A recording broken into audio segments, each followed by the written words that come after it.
You're listening to the AFTERBUZZ TV Network, now the largest new media platform on the web, and your #1 source for after-show entertainment. Very good, Gene Johnson.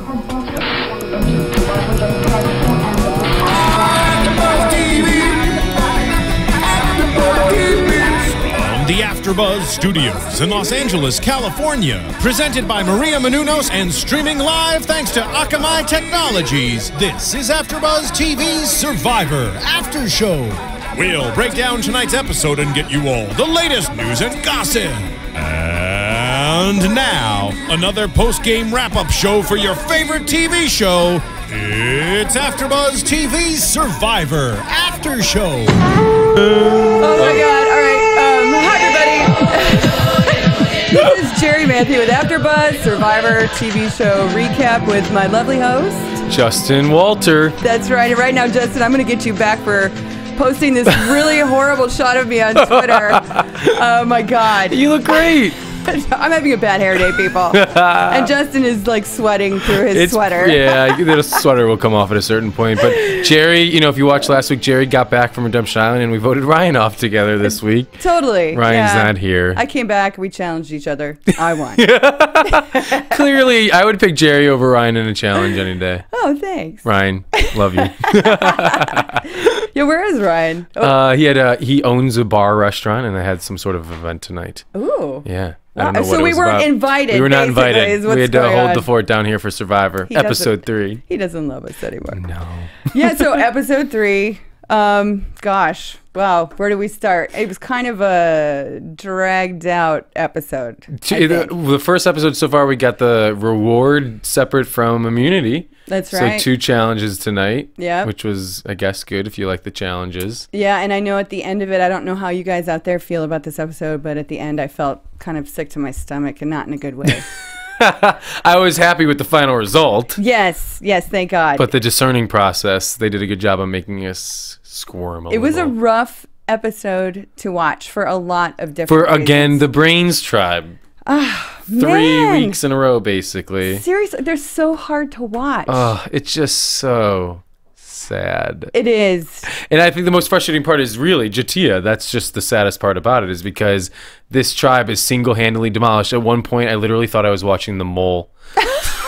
And I was going to put my money down that Jatia was and is the mole. She is the mole. She signed up for the wrong show. She thought she was the mole. I mean, in the reward challenge, we're going to talk about that. That was absolutely ridiculous. Oh, Dad. How the brain should have gotten second place and Jatia, the mole, screwed up. So the Chia pet, the Chia, our nickname for her. Chia.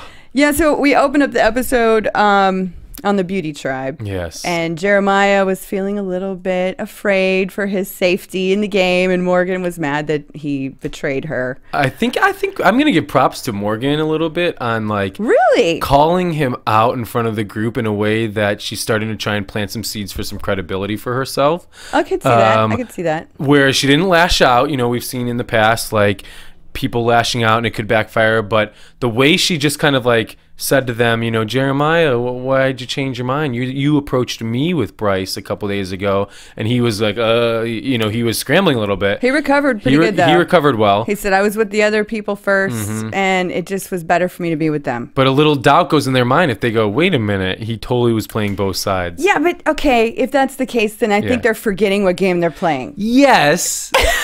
But I think when your tribes are only 6 people, 5 people, you have to be a lot more careful on playing both sides. You do. When you're in a tribe of, you've been in tribes of 9 and 10, you can have 5 different alliances and then never get exposed because you still can stick in the majority.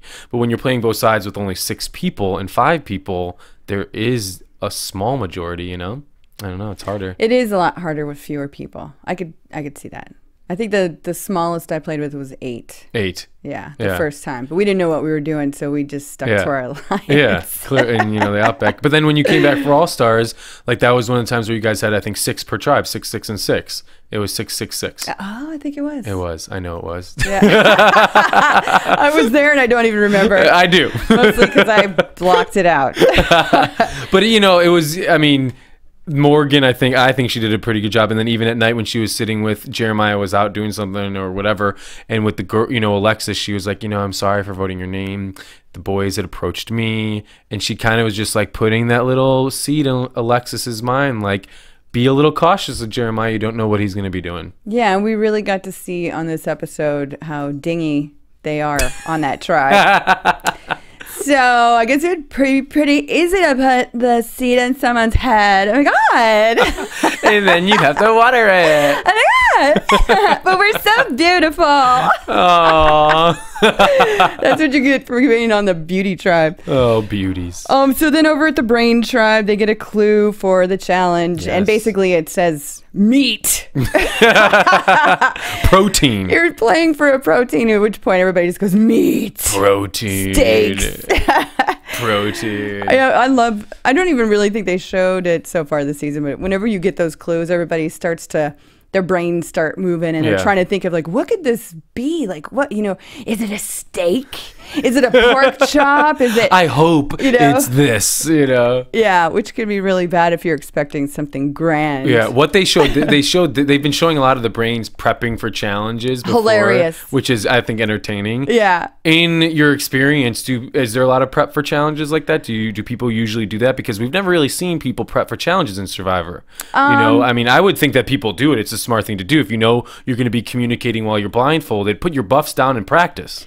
Yeah, I mean, I definitely was on tribes where there was a lot of practicing going on, but not so much. Not a lot. No, not often. But I mean, I remember specific cases where we were given a box of things, and it kind of, sort of, gave some kind of clue what it was going to be, and we tried to practice, but it's at the same time you kind of just got to see what you don't know what the hell you're going to be doing most of the time, so it's like. Well, the brains could use all the practice they can get.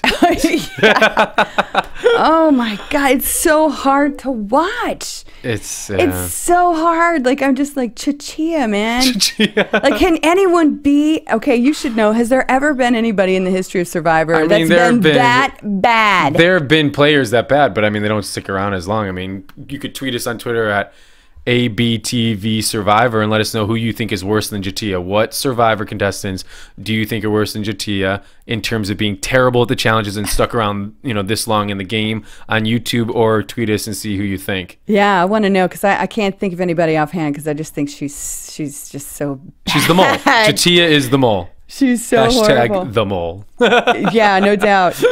I'm trying to find a time here. We're in a new studio. We've been playing musical studios here at AfterBuzz. The first show we did was in our normal one. Then we went to a different one, me and Ryan last week. And now this one's cool. It's great. Yeah. We're at like a high table.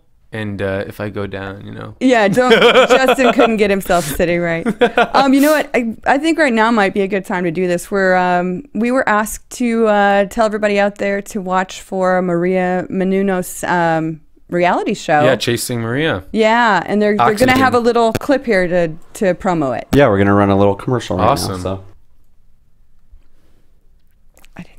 Tuesdays on Oxygen. I'm Maria Menounos, and my life can get a little crazy. I host Extra. I'm an actor, producer, dancer, wrestler, and a lot of other things. I live with Kevin, my boyfriend of 15 years. Do you really love me? I would say that I'm in serious like. And my parents. Yep. I just said I live with my parents. You drive me crazy. You drive me crazy. My parents want us to get married. You both love each other. Get married. Kevin and I don't. I am going to get married when I want to get married. I think I want kids. Kevin definitely doesn't want them now. This is being pushed on to us. And of course, my parents wanted them yesterday. This year, you gotta have it. And I have a house full of people counting on me financially. If I take my eye off the ball, everything can fall apart. It doesn't matter what anybody else thinks or wants us to do. It's what we want to do. Everyone thinks that they know what's best for me, but I'm really the only one. I have got to figure things out. Chasing Maria Menounos is so new. Every Tuesday at 10/9 Central, starting March 18, only on Oxygen. I'm going to watch. Yeah, that looks pretty fun. My love Maria was just here actually earlier today. She's awesome. And so was Vin Diesel. Apparently. Oh yeah, we totally missed him. We missed all the fun. Jeez, we were watching Survivor while Vin was walking around. I know. All right, so back to the challenge. Yes. We find out that they're playing for hens and a rooster and a dozen eggs. Yes. Kind of off balance there, but I mean, still, I was thinking like, really, a dozen eggs? It's only for if the brains would have won. That's 3 eggs per person. If there's 6 people, that's 2 eggs per person. It's just like it's better than nothing, but it's really like just a snack. Except for the brains who have no rice. Yeah, that's a pretty big deal for them. It's a pretty big deal for them. But for anybody else, it's like, oh, let's make some.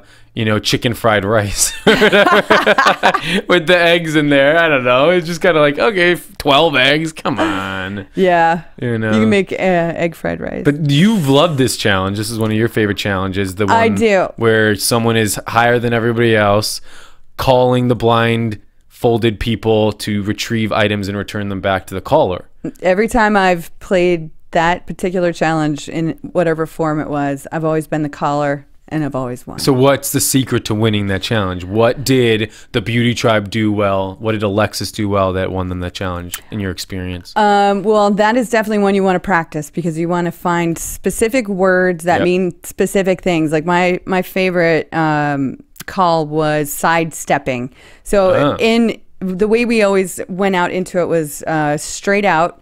And instead of turn right, because once you do that and you're blindfolded, you lose sight of which direction you were originally heading. So if you sidestep, then you're always facing in one direction at all times. Got it. So that is definitely a good one. So only walk in like forward or side, never go on an angle or anything like that. Well, you just never say like turn right and walk 3 steps because how far right? It's it's just it gets really confusing very fast. It's a lot easier to say stop. Turn a little to your right and now go straight. Yeah. Sidestep, Yeah. And shame on you, you guys that built that challenge. Because I know for a fact you put all of those barriers right at crotch height on purpose. And let me just say, as a viewer, it was absolutely horrific to watch. It was entertaining to watch as a viewer. Are you kidding me? No, it's for me. I mean, I'm not even a dude. But every time LJ got his nut smacked on that obstacle, I mean, which happened multiple times. I think is four times for him at least. LJ, that they showed us. I'm sorry to say, LJ, you might not be able to have children now. It was really hard to watch. I was like, oh my gosh, and even a couple of girls hit their Mons Venus. Lindsay was hitting that all the time. Seriously, you could damage yourself for the rest of your life from that Spencer challenge. wiped out in it as well, hitting his crotch, and even Cass took over a barrel. Yeah. Those were fun obstacles. I applaud you. Yeah, I applaud you. It was a fun challenge to watch, but also very painful. I'm sure there were lots of men across America. Oh, it was painful. I think LJ was definitely the worst to watch. I think at some point I actually saw him smile underneath his blindfold. Thank God, because most guys get a little irate. Then the best thing what he did, then he started like kicking his feet forward as he was walking to try and like feel a barrier which coming. Which still won't help you when there's a hurdle in front of you. At crotch height. Good God. So we start off, the brains are like kicking butt. They were doing so well. I was so happy. I was like, oh my gosh, here we go. The practice paid off. Finally are going to do well on a challenge. And we get down to the flag, which is the final piece. I think, was it Beauty won? Yeah, so the Brain and Beauty were back at the same time with the flags. And No. It was Brawn. No. Beauty and Brains got their flags at the same time and brought them back. And Beauty won, and then the Brains struggled while Brawn came back. Yeah, Brains and Brawn at the end were neck and neck. Yeah. It looked like the Brains were going to win. They were way far ahead. Chichia, they should have. Shame on you, lady. Could not get a flag on a platform. Well, and the thing that's crazy is they kept, during the entire challenge, they had pieces on the platform that they had to raise with pulleys and rope. That as a she team, couldn't even pull a rope. How many times did their supplies fall off? I mean, there were, I think, 2 or 3 times where the regular supplies fell off, and then you have a pole that weighs nothing, and yes, it can roll off or whatever, but it fell off because she could not pull in sync. Like, how can you not all, okay, close your eyes, Jerry. 1, 2, 3, pull. Like, it just baffles me. Like, baffles me. Not only that she couldn't pull, and then she sat there for how many minutes trying to put a pole on a platform to pull up, and she couldn't do that. Yeah, it was absolutely beyond sad is what that whole thing at the end was. I was completely blown away because clearly they gave her the easiest position. But I have to say, like, I noticed Cliff when he was instructing people to lift the platform, he was like, 1, 2, 3. So people were doing it in unison. Yeah, maybe Tasha wasn't doing that well in the instructing for the actual pulling of the platform up. I would say that, except Cass and Spencer did fine. And they were the ones running around hitting their crotches. Literally, you said something when we were watching. It was like, she was like asking, where do I put it? Where do feel around? You can feel on the ground where the platform is and where it's not, and you want to make sure that the pole is on the platform. Yeah, I couldn't do it. That's when I really thought she was the mole. I'm sorry. Yeah. That's when I thought, I am watching the mole. I won't say it again, but I was watching the mole. It was absolutely ridiculous. Oh my gosh. So then Beauty wins the hens and the chickens. Yes. And then we get this really funny commentary going back and forth. Oh my gosh. At their camp as to how a chicken lays eggs versus chicks. And it was just like, what, I'm trying to figure out who. They said, what is the point of the rooster here if the chickens are going to lay their eggs already? Like, why do we have the rooster as the rooster? And then LJ was like, well, you have eggs in you. Yeah. And she goes, and then anyway, it has to get fertilized by. It was like the light bulb, but you could tell she still didn't quite get it. So, Jerry, how do chickens lay eggs? They constantly lay eggs. That doesn't explain how. Out of their. But they lay chickens when they get fertilized. God. Come on, Like, but it was funny. Don't you need a lamp for them to lay the eggs? And some coaxing and squeezing. Don't they have nipples you squeeze? Oh gosh. No. Yeah. So Jeremiah kills the chicken. He's hoping that he gets some bonus points for it, and then he throws in, "I may be a country boy, but I am a model." I think it's like the fourth time he's mentioned, well, I am a model. I am a model. I don't really know why he keeps thinking he has to say that. Then Morgan says that he's not even beautiful and he's dumb as a box of rocks. He's not supposed to be on the beautiful tribe because he's not beautiful. I think he's cute. I think he belongs on the beauty tribe. He's fine. I think it is interesting, though, just with the southern accent. I'm guilty. In my mind, I was like, oh, he's obviously going to know what to do. He's going to take care of it. And I was like, oh, he's probably grew up on a farm or something like that. And that's why he said, I'm a model, because he's never done it in his life, but he pretended and he pulled it off and he made it look easy. Well, I don't know if you caught this or not, but apparently he ripped the head completely off. Yes, you're not supposed to do that. Well, I didn't even know that was possible. I know you can wring the neck like this and break it, but I've never actually heard of someone pulled the head off. Ripping the head actually off. And then they were like, oh my God, how does it still move when it has no brain? Yeah, does it need a brain to move? Hey, you're talking, she's got your hair, Jerry. I love better her be hair. Careful. I don't remember her name, but I love her hair. Her haircut. I would like to know where you get your hair cut. Why do I have those there, actually? And then there was some moment with LJ making fun of everyone who didn't know how the egg process worked, and then trying to, he said, well, don't they know that, obviously the egg came before the chicken because there were dinosaurs. I don't understand. If anybody out there can make sense of that, tweet us and let us know on YouTube, because I'm still trying to figure out how the dinosaurs and the chickens. Well, clearly the dinosaurs came before the chickens, Jerry. I don't know what you're talking about. Well, clearly. Duh. Oh, duh. But what do they have to do with chickens? Did the dinosaur come before the egg, or what came first? Well, there is maybe the question we should have been asking all those years. Survivor Science Guide. That's what needs to come out. Yeah, no. That would be interesting. We should have the beauty tribe write their own version. I think my God. It's going to be amazing. It would be way more entertaining than the brains. That's for sure. A bestseller. Okay, so. Well, real question, though, as a viewer, for like the killing of the chicken and that sort of stuff, have you ever had to do that? Like, have you ever been in that process of being there with the killing of the chicken? I've never actually had to wring the neck myself.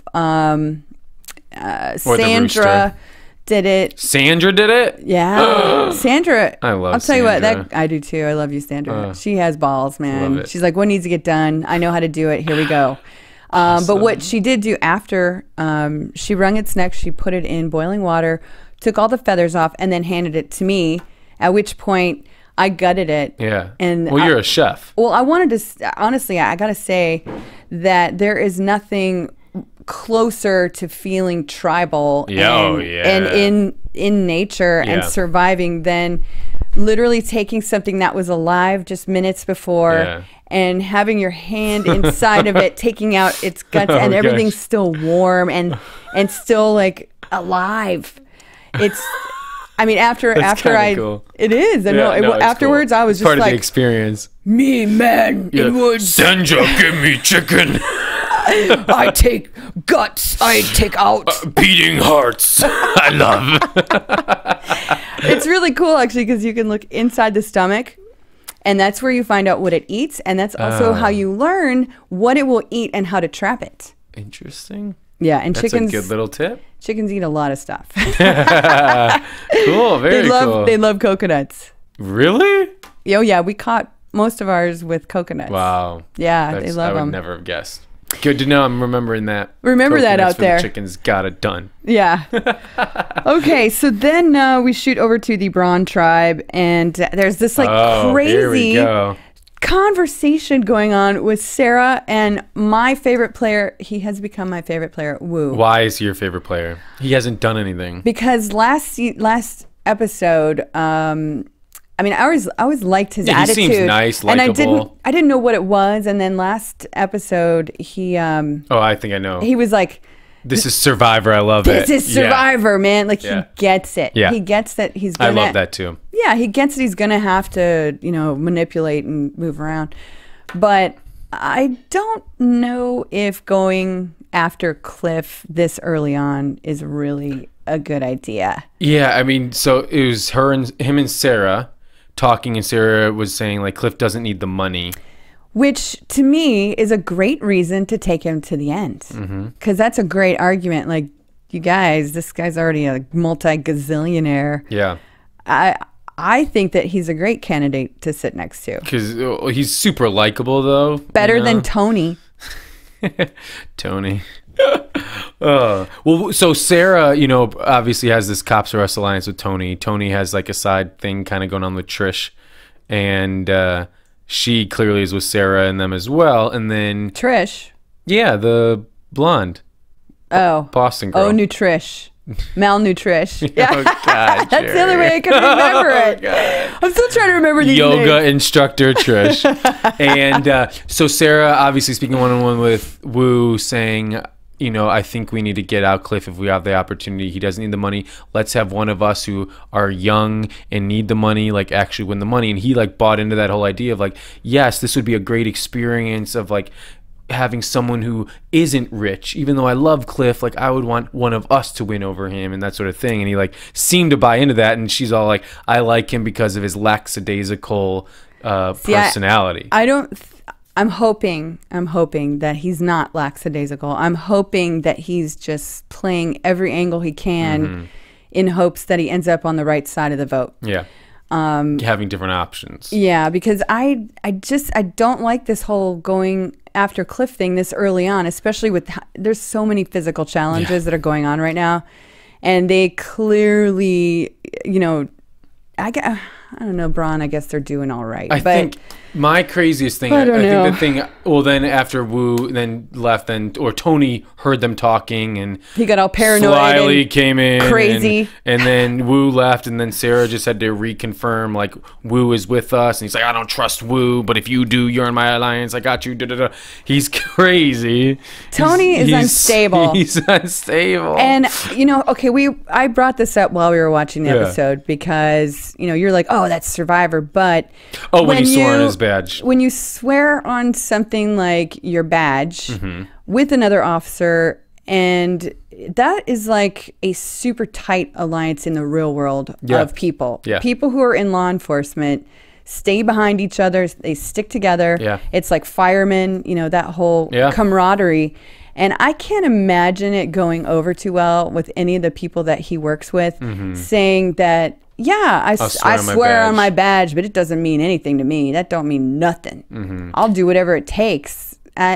I just don't think that's going to work well for him in the real world. Yeah, I mean, I think it's like people sometimes in some of these reality shows swearing on the Bible. You know, some people have done that.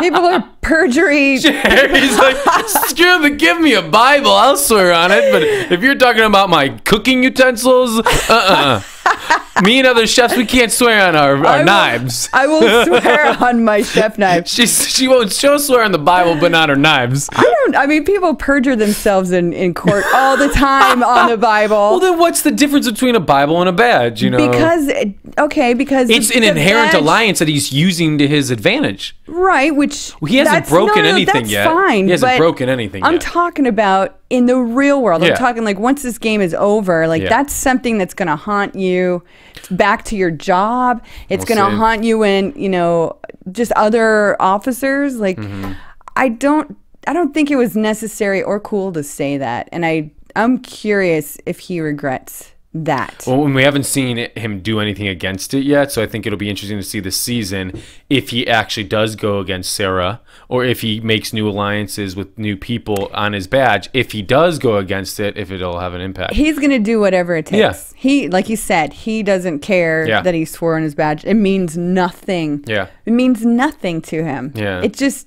That really, I was like, ooh, that's low, man. I think, I mean, in the game of Survivor, you can do anything, but it's also an issue of tact. Like, I think the way he's approaching it and doing these things, like, it will bite him in the butt. Like, it's not going to come off as you know, oh, wow, he was a really smart player and he made great moves and did that sort of thing. I think it'll come back as that guy's a douchebag, and, you know, kind of more like people will feel gypped and not respect his game compared to looking at him from a standpoint of, I actually do respect how he made those moves and went against me. But for someone like Sarah, if you break your word with a fellow cop and you swear on your badge left and right, and she is constantly, last week we saw it, this week we saw it, constantly saying, you got my back, you don't do, you know, you won't go against me. He's going to be in trouble if he goes against her. Oh my gosh. Yeah. Like, you can tell how much her badge means to her and how much the alliance of the Brotherhood of Cops means to Sarah. If he does anything to her to betray her, that girl is going to unleash some fury. Yeah. Because I mean, I really like Sarah. I do too. She's been one of my favorites, if not my favorite so far, minus what you wanted to do tonight. Yeah. Sarah, get over here. Come on. No, don't do that. What Justin don't throw a challenge. Referring to is throwing a freaking challenge. Okay, but first, before we even get in... Thank you. Yes. All right, sorry. Horrifying. But before we even get into that, honestly, I have to bring up Cliff's resume, because when he started bringing up Michael Jordan... He's played more games than Michael Jordan. Yeah, and like a whole... Larry Bird. Yeah, like, I didn't know that. No wonder Wu is so blown away by it. Yeah, I mean, I grew up in the same basketball era as Wu. I'm not going to say I was the biggest basketball fan. Do you know Cliff? No, I didn't, but I know Michael Jordan, I know Larry Bird, I know all these, you know, I grew up in Chicago, so I was a huge Bulls fan. Right. I know these names, but I've never heard of Cliff. I have to say, after he listed all those people, I was completely impressed. He's a big deal.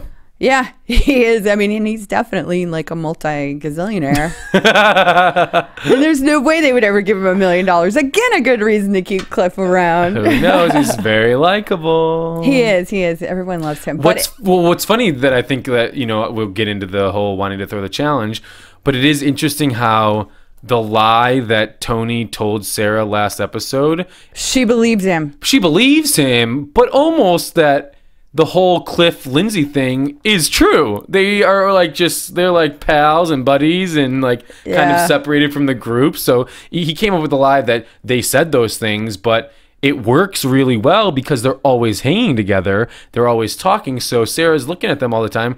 Clearly she's going to believe that lie when those two are always together. Was Sarah... I can't remember. Was she actually tight with Cliff and Lindsay as well? Not at some really. point? No, I think there was the one episode where everybody was kind of saying like, "Oh, everybody loves Cliff." You know, Wu was in the water with him. Lindsay was like, "I love Cliff." Everybody was like, "I love Cliff," and that's when Tony was kind of starting to like, Cliff's got to go eventually, and he started, you know, that whole kind of lies, and that's, you know, yeah, and it seems to be going downhill from there. Yeah.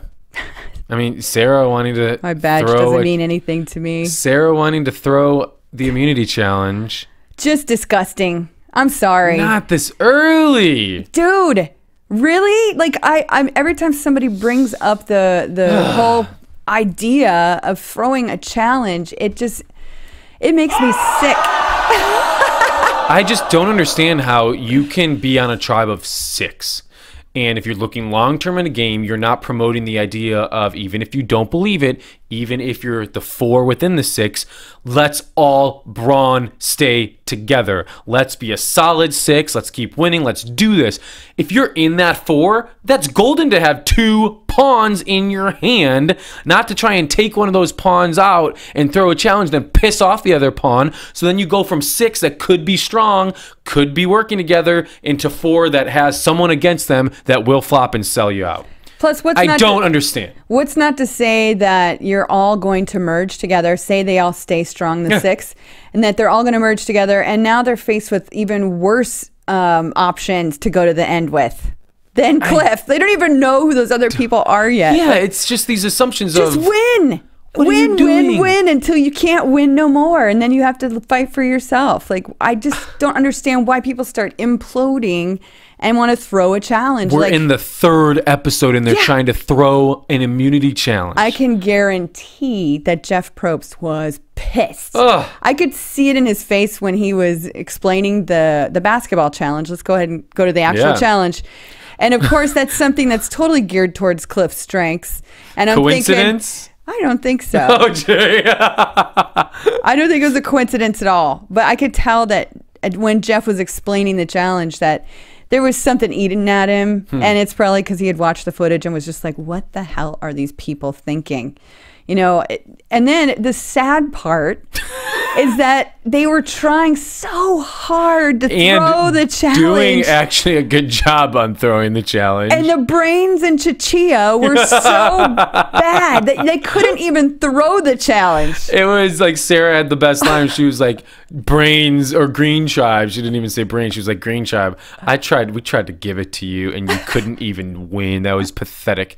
It was you guys suck. Pathetic watching the brains. I mean, that challenge though in essence did save Spencer in the long run, just because Spencer picked it up. He went in for most of those balls. You know, the challenge diving. Spencer did that challenge by himself. He did, diving from a platform to retrieve buoy balls that were 3 feet increments down to 15 feet below the ground, and the water. Chatia couldn't get the 3 feet. I think I can be on top of the water and feel 3 feet below. Let's just without even putting my head think under. about this for a second. One of the balls was 15 feet That's crazy. Underwater. I cannot go anywhere near the bottom of a 12-foot pool because really my ears feel like they're going to explode. Too. That was not an easy challenge. Getting those balls was definitely difficult. Yeah.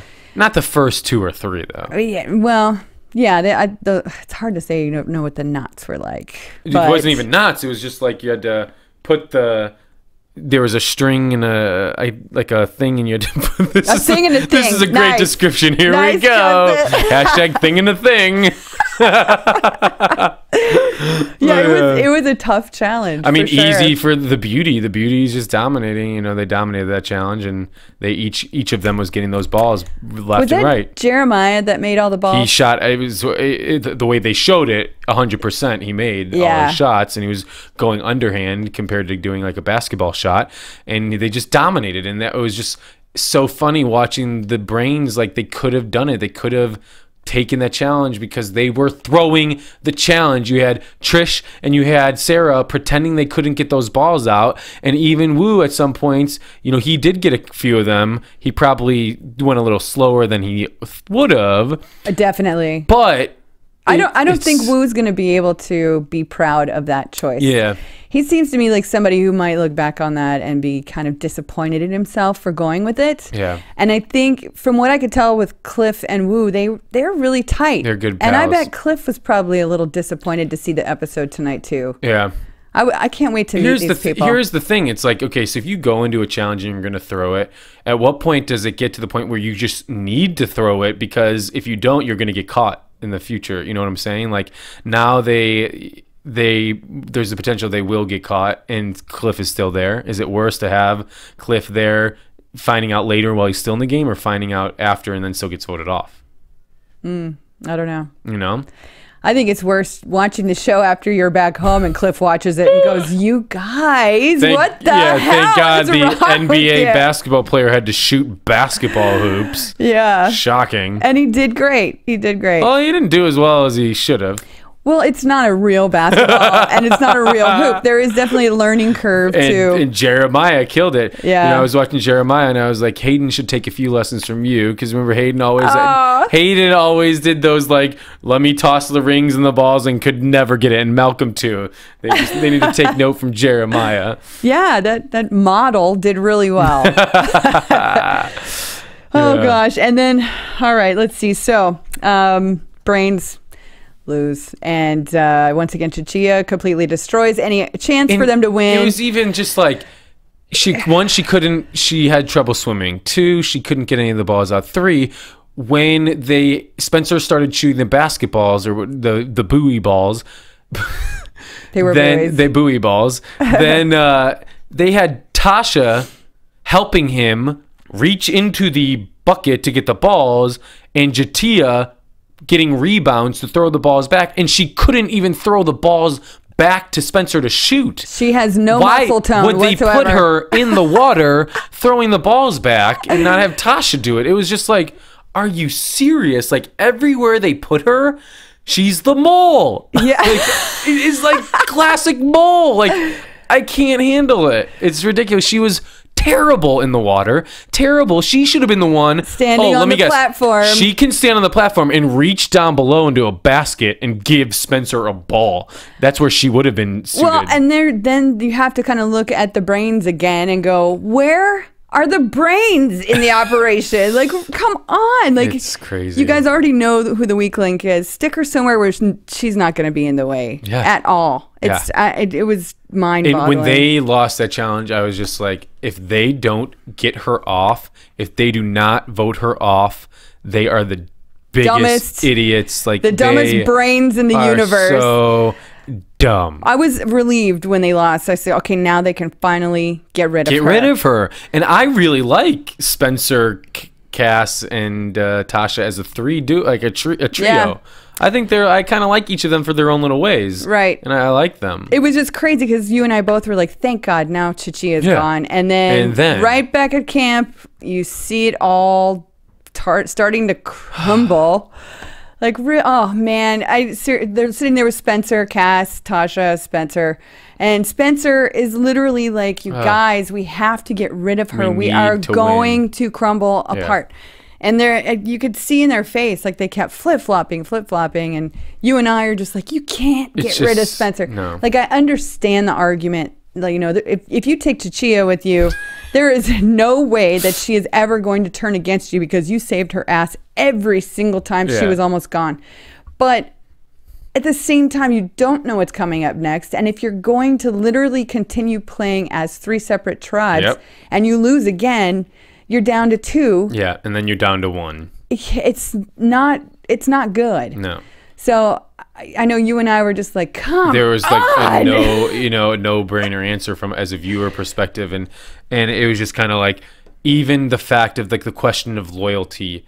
You can get loyalty from Spencer, you know, like you save him, he's going to be loyal to you. And it seems like Spencer and Cass have a good bond going. Like they're always doing challenges together. They seem really friendly. It's just kind of like... And Cass was brought into the alliance with Garrett and Spencer. So I don't understand why that relationship hasn't kind of resurfaced. I think it's really Tasha. She's like really still holding a grudge over that, and there's got to be a point where you let go of that grudge, and she did tonight, but you have to let go of that and just realize, like, for the best risk, it's to keep Spencer. Right. It is, if you stay in that tribe, the 3 girls, goodbye. And here's my thought process too. Let's say you keep the 3 girls and there is a swap or there is something. It clearly looks like you have a girls alliance, you know, whereas everybody's going to, like, those 3 girls, they took out their entire tribe. We got to go after them. It's not going to give you a good position having those 3 girls.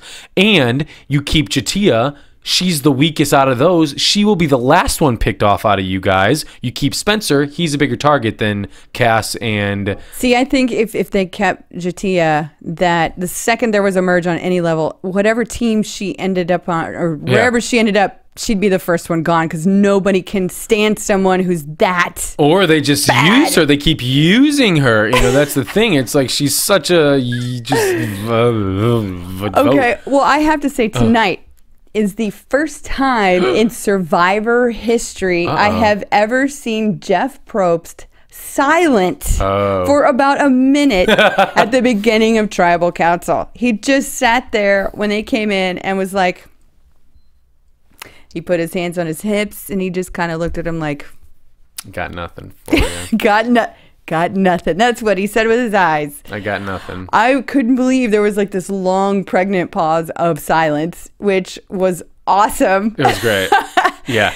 And then, they deserved it. Oh my gosh. Yeah. And I love how he almost campaigned for Spencer. He did. Which I'm starting to see might be his way of preventing, I don't know. I don't know. The way it came off, he definitely was helping Spencer out. Right. He was helping Spencer out. Then what happens at the end, we see a clip for next week. Yeah. And maybe it would have been better to keep Chichia there. I know. But so it was, what was interesting at Tribal Council, I think that, you know, we saw a little bit last season and, you know, we're seeing this season right now, is in the front row we had Cass and Tasha, and then in the back row you had Jatia and Spencer. And as Jatia and Spencer were giving their arguments on why they should stay, you had Cass and Tasha in the front just talking to each other the whole time and like trying to figure out what they're going to do. Literally strategizing in front of them. And that's what Jeff kept saying. Like, Spencer, you're giving your reason why you should stay right now. And they're not even listening to you. Like, you need to make sure they're listening to you. And then, you know, it was like, I will be loyal to you. If the question is loyalty, it's I'm loyal. I'll be loyal to you. It'll be us three and that sort of thing. And it was like those girls, whether they made that decision at Tribal or not, back and forth. And even Cass said, Tasha's like a pendulum, just swinging back and forth. I love that Jeff called that out. That like literally right in front of us in real time, there are two people deciding the fate of the person that's gone. Yeah. And that is very exciting to see. And that's where, as a fan, he was like, jump on it. If you see that opportunity, jump on it and fight for yourself, you know.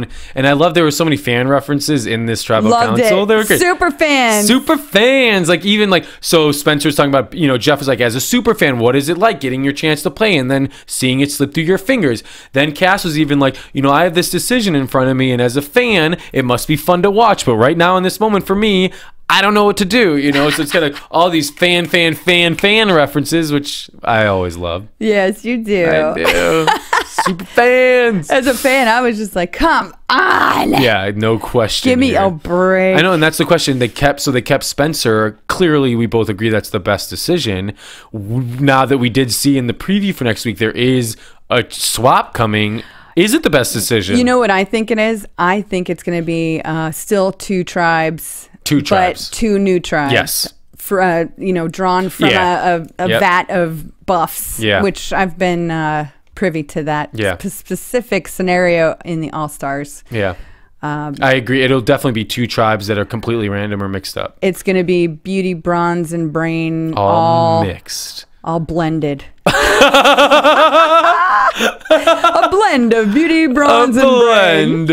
And honestly, I think that I think Spencer will stick with those girls. I think, or he'll try to, you know. You have to wonder. Stick with someone you got some history with, and you know, like those girls, they're actually good girls. They're competitive. They're smart. We hope. Yeah. And I think that hopefully, I want to see them go a little further. I want to see those three last a lot longer. I know we both agree that it would be really awesome to see one of those three in the final. I like them. I do too. And I think I would really like to see them keep going. They're solid. They're the kind of people that you can trust and rely on in a game like that. Yeah, and I think next week the people I'm going to watch out for is one of the people I'm going to watch out for the most is Morgan. She knows she's on the outs.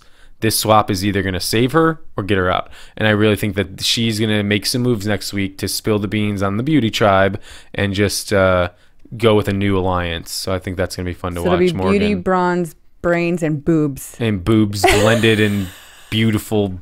I want to say Bali, but they're not in Bali. All right. Well, with Chichia's exit, I think we have pretty much summed up tonight's episode. Thanks all you guys out there for watching. Go to iTunes and YouTube and all that good stuff, and give us some comments. Tell us how much you love us, and tell us how much you appreciate us. It's a lot of work. Validate Jerri. So thanks, Justin. Where can they find you? Twitter, Justin F. Walter, and Facebook. And I'm at Jerri Manthey on Twitter, or you can just check me out at jerrimanthey.com. I'm selling jewelry now, so... Oh, we got to talk about that next week. Yes, Great definitely. Business. Love it. I'm having a good time doing it. Love it. Thanks all you out there. We'll see you next week. From executive producers Maria Menounos, Kevin Undergaro, Phil Svitek, and the entire AfterBuzz TV staff, we would like to thank you for listening to the AfterBuzz TV network. To watch or listen to other after shows and post comments or questions, be sure to visit AfterBuzzTV.com. I'm Sir Richard Wentworth, and this has been a presentation of AfterBuzz TV. Buzz you later. The views expressed herein are those of the hosts only, do not necessarily reflect the views of AfterBuzz TV or its owners or principals. Thank you for watching AfterBuzz TV on YouTube. For more of your favorite after shows and interviews, subscribe to our channel here, and be sure to share your opinion on the episode in the comment section below here. We'd love to see what you guys are buzzing about. Thanks again. Buzz you later.